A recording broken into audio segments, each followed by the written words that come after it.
Assalamualaikum warahmatullahi wabarakatuh. Kami dari kelompok 2 ingin mempresentasikan makalah kami dengan judul materi pendidikan.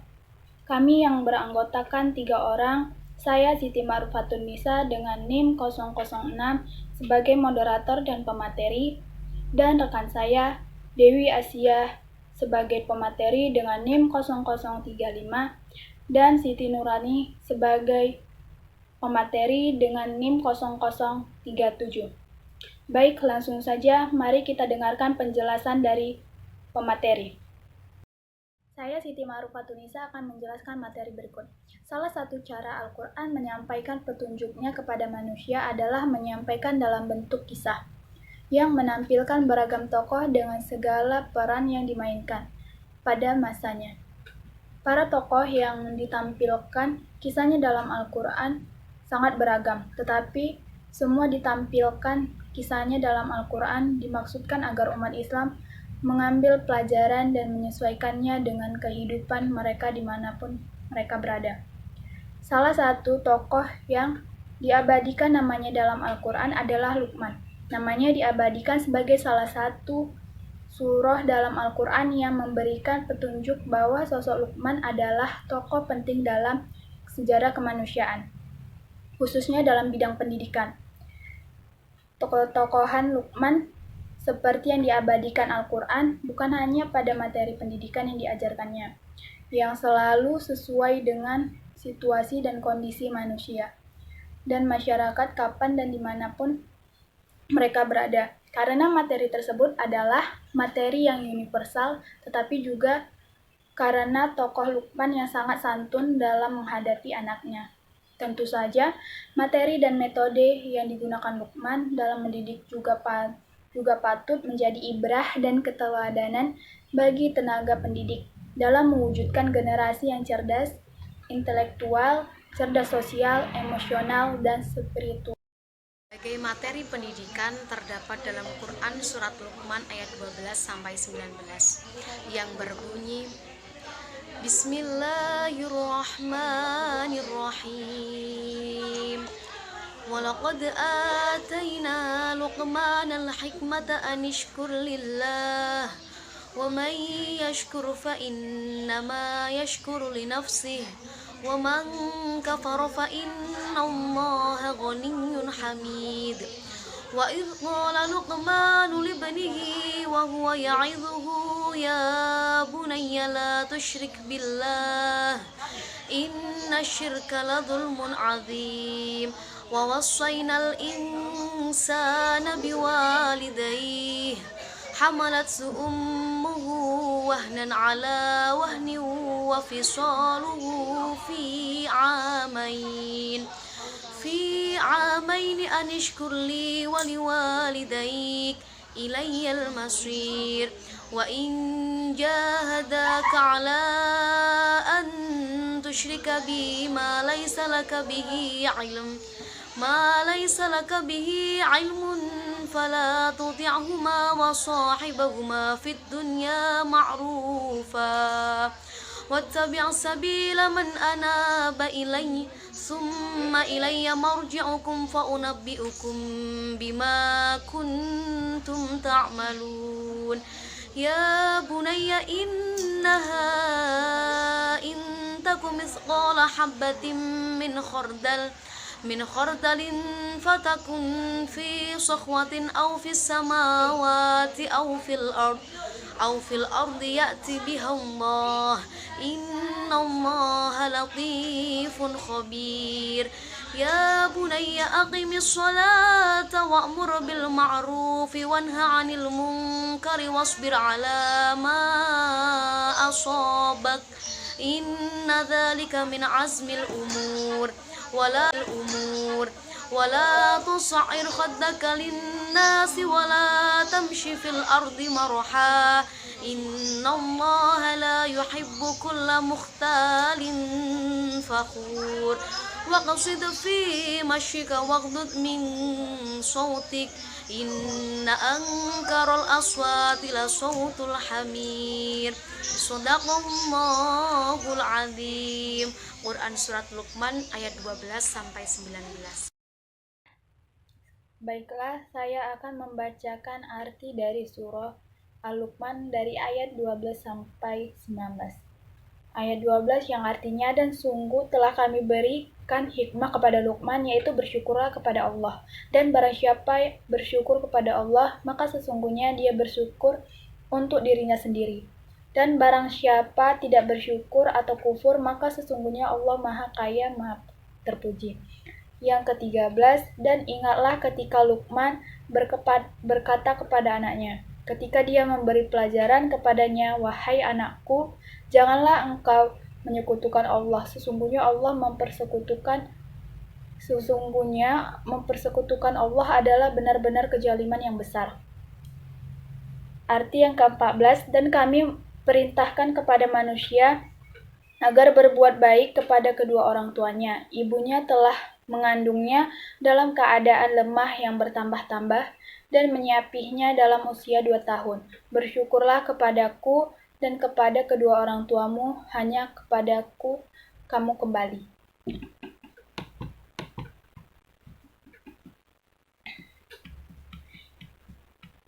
Yang ke-15 artinya, dan jika keduanya memaksamu untuk menyekutukan aku dengan sesuatu yang engkau tidak mempunyai ilmu tentang itu, maka janganlah engkau menaati keduanya, dan pergaulilah keduanya di dunia dengan baik. Dan ikutilah jalan orang yang kembali kepadaku. Kemudian hanya kepadaku tempat kembalimu, maka akan aku beritahukan kepadamu apa yang telah kamu kerjakan. Yang ke-16, Luqman berkata, wahai anakku, sungguh jika ada sesuatu perbuatan seberat biji sawi dan berada dalam batu atau di langit atau di bumi. Baiklah, saya akan menjelaskan materi pendidikan yang terdapat pada surat Luqman ayat 12 sampai 19. Materi pendidikan yang terdapat dalam surat tersebut terdapat 3 materi pokok. Yang pertama ada akidah, yang kedua ada ibadah, yang ketiga ada akhlak. Baiklah, saya akan menjelaskan yang pertama, yaitu akidah.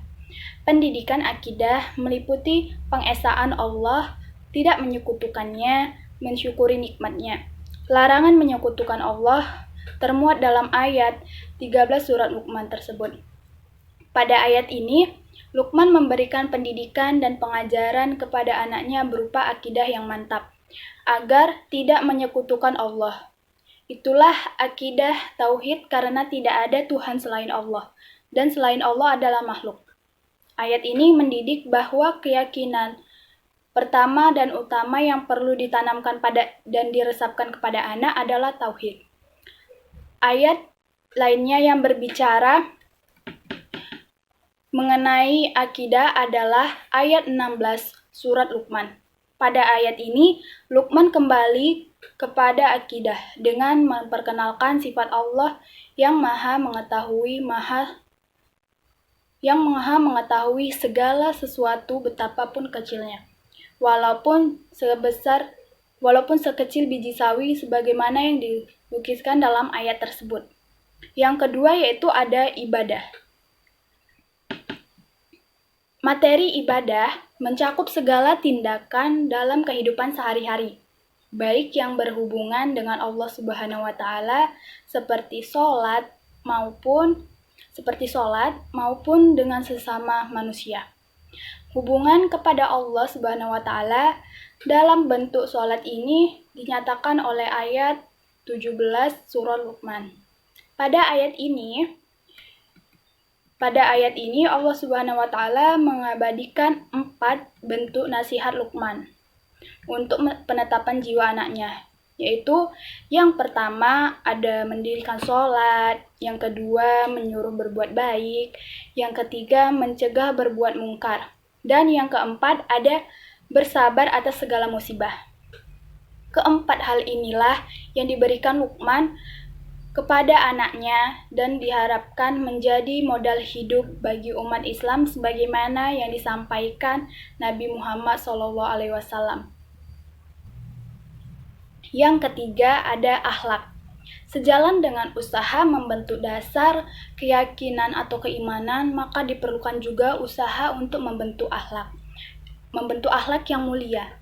Berakhlak yang mulia adalah merupakan modal bagi setiap orang dalam menghadapi pergaulan antar sesamanya.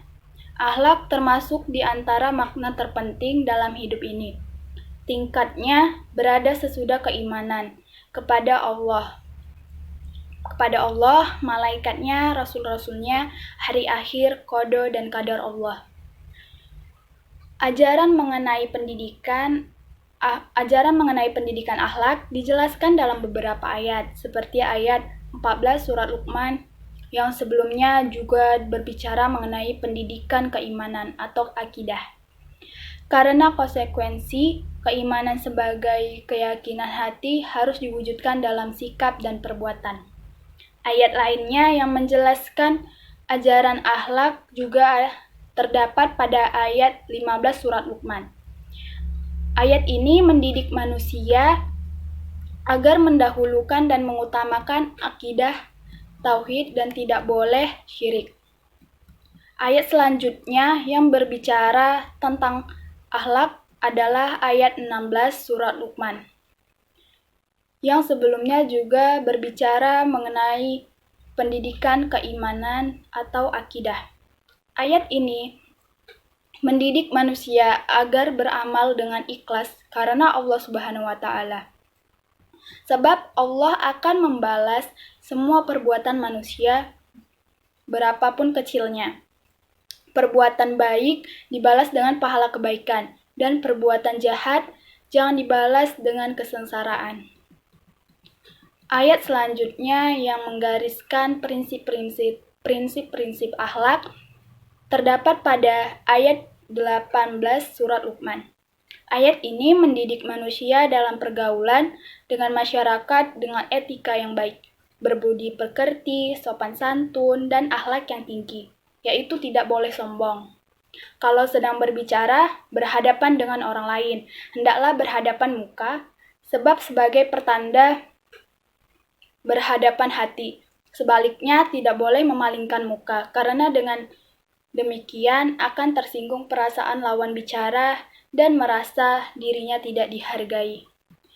Ajaran sama tentang akhlak juga dimuat dalam ayat 19 surat Luqman. Ayat ini sebagai kelanjutan dari ayat 18 yang mendidik manusia bertingkah laku sopan di tengah masyarakat, yaitu sederhana dalam berjalan, jangan terlalu cepat, tergopoh-gopoh, terburu-buru, akan cepat lelahnya, dan jangan pula terlalu lambat, sebab akan membawa kemalasan dan membuang waktu di jalan, melainkan hendaklah bersikap sederhana.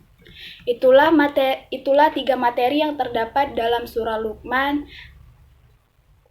yang terdapat pada ayat 12-19.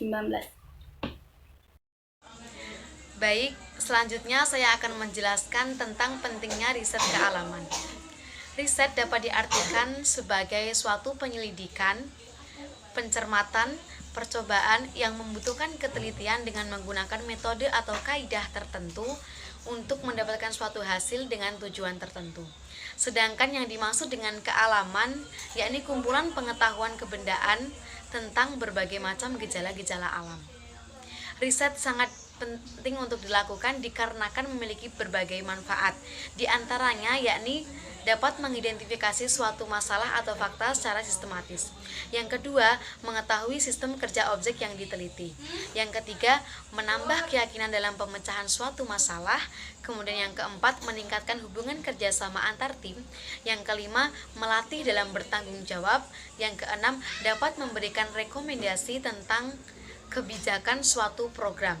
Selanjutnya yaitu C. Integrasi sains dengan Islam. Alam semesta ini merupakan suatu kosmos yang dalam perspektif Al-Quran, keberadaannya belum ada dengan sendirinya, tetapi diciptakan oleh Allah.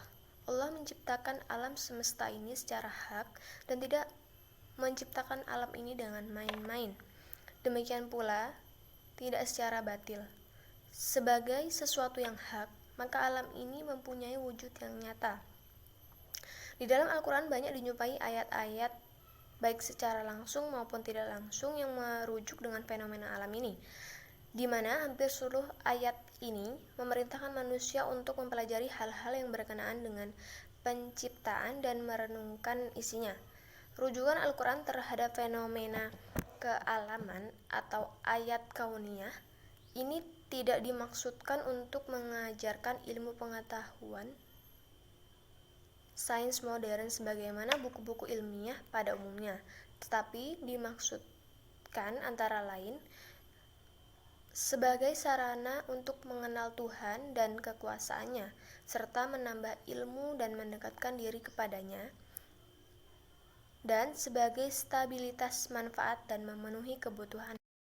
Al-Quran yang mengandung banyak informasi tentang fenomena-fenomena alam yang disebut dengan ayat-ayat kauniyah. Informasi dalam ayat-ayat kauniyah semuanya sangat cocok dengan teori saintifik yang paling mutakhir. Jumlah ayat berkenaan dengan fenomena-fenomena alam atau biologi adalah 5 kali lebih banyak dibandingkan dengan ayat-ayat yang terkait dengan syariat. Ayat yang berkaitan dengan syariat hanya sekitar 150 ayat, sedangkan yang berkaitan dengan sains atau alam ada 756 ayat. Pada teori sains, Al-Quran memberikan gambaran skala ilmu pengetahuan atau sains secara berurutan, yakni ilmu al-yakin itu ada di surat At-Takasur ayat 5, Ainal atau yakin surat At-Takasur ayat 7, Haqqoh atau yakin itu ada di surat Al-Haqqoh ayat 51. Ketiga bentuk pengalaman ini harus dikembangkan berkonsistensi secara struktural agar tidak terjadi kontroversi dalam aplikasinya. Sains menjadi bagian yang tak terpisahkan dengan pengembangan keilmuan dalam Islam dan menjadi alat atau media untuk melakukan tugas-tugas kekhalifahan manusia. Fakta-fakta di atas menjelaskan bahwa sejak awal Islam selalu mengintegrasikan sains ke dalam aspek segala kehidupan manusia. Sains mengintegrasikan sains ke dalam aspek segala kehidupan manusia. Sains menjadi bagian yang tak terpisahkan dari pengembangan keilmuan dalam Islam dan menjadi alat media untuk melakukan tugas-tugas kekhalifahan manusia. Hanya saja, pada era kemunduran, pengembangan sains menjadi mandek dan tereliminir dari kajian keagamaan. Hal ini sangat dipengaruhi oleh situasi politik dan ekonomi umat Islam yang tidak menentu. Di samping juga berbagai sebab internal lainnya. Dari sinilah kemunduran terjadi dikotomi ilmu pengetahuan yang memisahkan antara ilmu agama dengan ilmu umum atau ilmu sains. Dikotomi ini semakin dipengaruhi dengan dimasukkannya ideologi dan unsur-unsur. Saya akan membacakan kesimpulannya. Jadi dapat disimpulkan bahwa materi pendidikan yang ada sebenarnya sudah dicantumkan terlebih dahulu oleh Allah dalam Al-Quran. Ada banyak materi pendidikan yang dikelompokkan menurut unsur-unsur tertentu. Namun pada hakikatnya tujuannya adalah sama, yakni menjadikan manusia menjadi makhluk yang lebih baik dari sebelumnya. Dan karena adanya riset dan integritasi ilmu pengetahuan menjadikan materi pendidikan semakin baik. Sekian presentasi kami. Apabila ada salah kata, kami mohon maaf karena kesempurnaan hanya milik Allah Subhanahu wa taala. Wabillahi taufiq wal hidayah. Wassalamualaikum warahmatullahi wabarakatuh.